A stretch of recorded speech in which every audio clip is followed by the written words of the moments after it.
June 4, 1942. Dawn breaks over the Pacific, 200 miles northwest of Midway Atoll.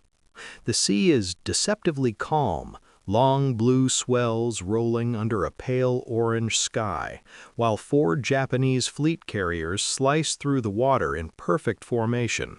Akagi, Kaga, Soryu, and Hiryu, the pride of the Imperial Japanese Navy.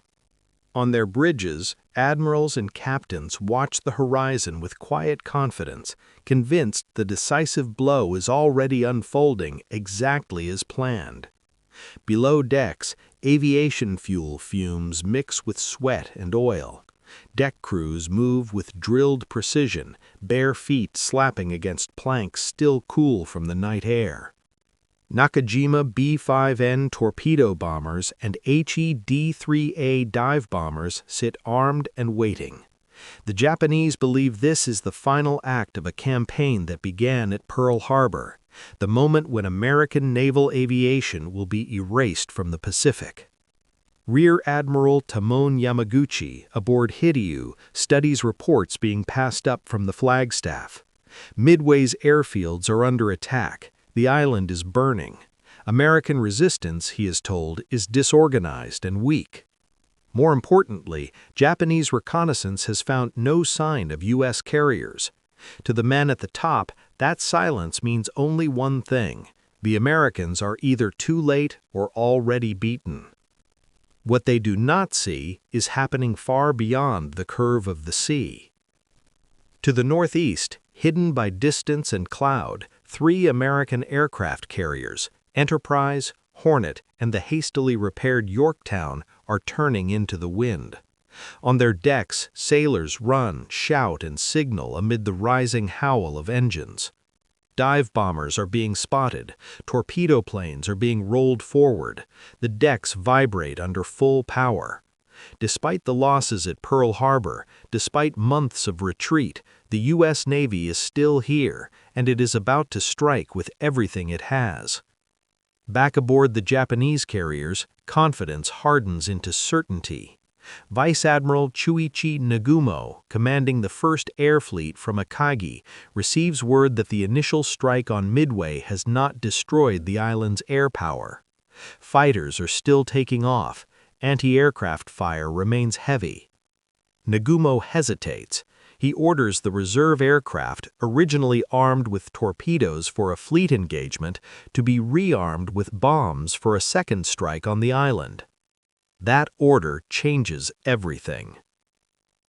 Below the flight decks, crews scramble to swap weapons. Torpedoes are rolled aside, bombs are hoisted up. Fuel lines snake across hangar decks already crowded with aircraft.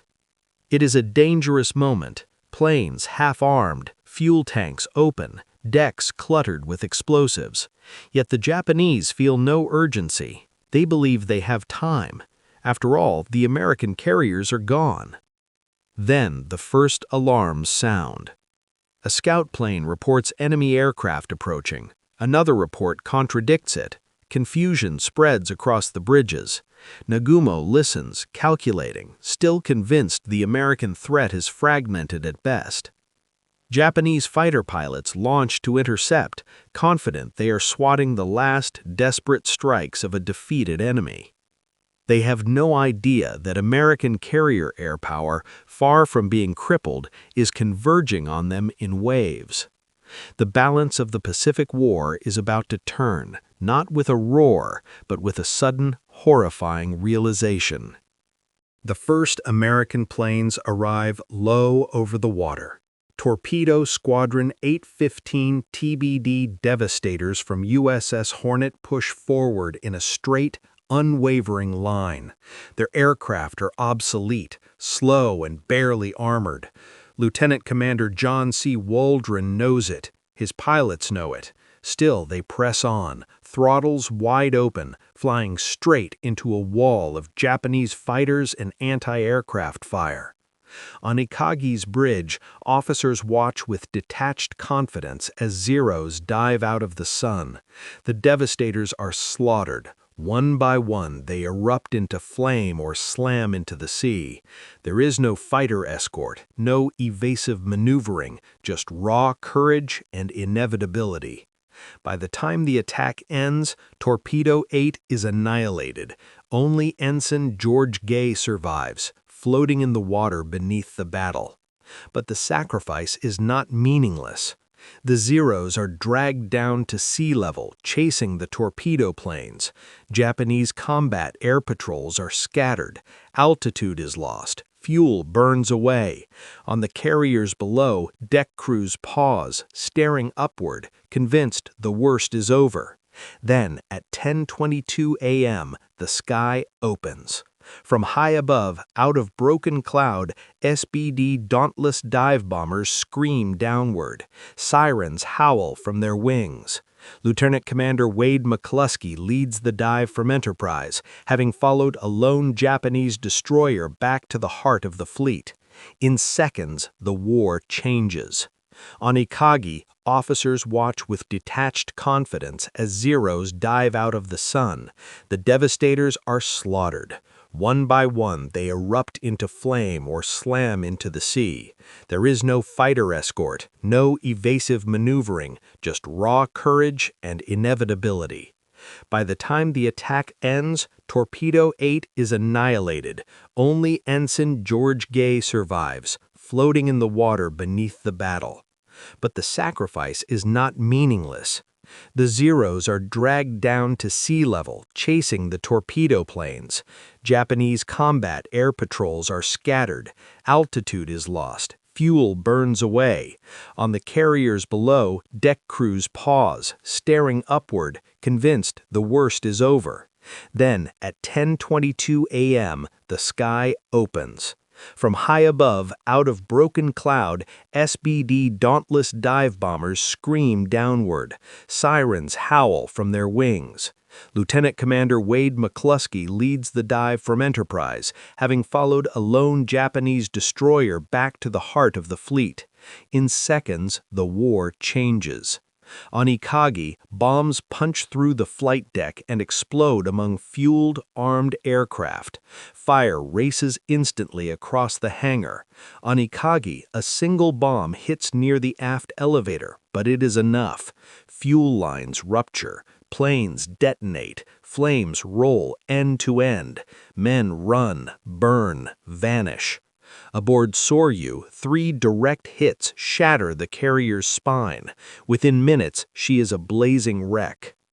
On the bridges, Japanese officers stand stunned. This is not possible. American carriers were supposed to be destroyed, their air groups scattered, their pilots inexperienced. Yet here they are, precise, relentless, overwhelming. Vice Admiral Nagumo watches Akagi die beneath his feet. Orders are shouted. Damage reports pile up. Firefighting systems fail. Ammunition cooks off. The First Air Fleet, the instrument of Japan's greatest victories, is crippled in less than 5 minutes. Only Hiryu remains operational. Admiral Yamaguchi acts without hesitation. He launches counterstrikes, determined to salvage victory. His pilots find Yorktown and hit her hard. Bombs and torpedoes slam home. Smoke pours from the American carrier's decks. From the Japanese perspective, balance seems restored, but appearances deceive. American damage control teams fight like demons. Within hours, Yorktown is making way again. When Japanese scouts report her as a second separate carrier, disbelief ripples through the Japanese command. How can the Americans still be fighting? How can they still be launching aircraft? By afternoon, American dive bombers return, this time for Hiryu. She burns like the others. As night falls, 4 Japanese fleet carriers lie ruined. The ocean glows with fire. Wounded sailors cling to debris. Officers stare at the dark horizon, struggling to understand what has happened. The unthinkable truth is settling in, but it has not yet fully landed. June 5, 1942. Morning light reveals devastation. Smoke columns rise from the sea where Japan's carrier force once ruled uncontested. Rescue destroyers circle, pulling survivors from oil-slicked water. On Akagi's shattered hull, flames still lick at twisted metal.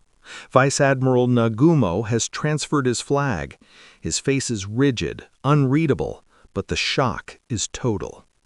Reports flow in from across the fleet, and none make sense. American air attacks are continuing, not diminishing, not scattered. They are coordinated, aggressive, persistent. For Japanese commanders, this is incomprehensible. Doctrine had taught them that carrier battles ended quickly, with one side annihilated. Midway was supposed to prove Japan's mastery of naval aviation. Instead, the enemy seems untouched. In Tokyo, initial reports are filtered, softened, delayed. 4 carriers lost is unthinkable. These ships were not just vessels, they were institutions. Their air groups contained Japan's most experienced pilots, veterans of Pearl Harbor, Coral Sea, and the Indian Ocean raids. Years of training, irreplaceable skill, gone in hours. Admiral Isoroku Yamamoto, architect of the operation, receives fragmented information aboard Yamato. He orders a withdrawal. The decisive battle he sought has already occurred, and Japan has lost it. Meanwhile, American pilots continue flying. They strike retreating cruisers and destroyers. They search for survivors. They watch the sea swallow the enemy's pride. For many, disbelief runs both ways. They had expected to die. Instead, they are winning. On June 6th, Hiryu capsizes and sinks. The realization finally crystallizes within Japanese command circles. This is not a setback. This is not a tactical loss. This is the end of Japan's offensive power in the Pacific. 4 fleet carriers destroyed, hundreds of elite aviators dead, no reserves to replace them. From this point forward, Japan will fight defensively. The Americans, once written off as shattered, have seized the initiative. They now control the tempo of the war. Japanese admirals, men who had planned Pearl Harbor with cold precision, are left grappling with a single devastating truth. They believed the American carriers were finished. Instead, it was their own fleet that had ceased to exist. In the weeks that follow, the full weight of Midway becomes clear. Japanese dockyards stand silent, unable to replace what was lost. Carrier construction takes years. Pilot training takes even longer. Meanwhile, American shipyards roar to life. Essex-class carriers are already taking shape. New pilots are already in training. The industrial imbalance long known, rarely felt, has finally asserted itself. Japanese admirals study after-action reports, searching for mistakes. They speak of chance, of bad luck, of timing. But beneath it all is a deeper realization. They underestimated their enemy. They believed American morale was broken, that initiative had been crushed at Pearl Harbor, that Midway would be a final execution. Instead, Midway becomes a resurrection. For the U.S. Navy, it is proof that Japan can be beaten.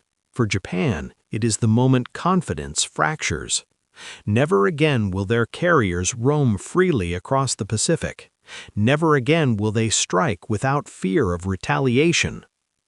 Years later, Japanese survivors would write of that morning, the moment American bombs fell out of a clear blue sky, when certainty collapsed into fire.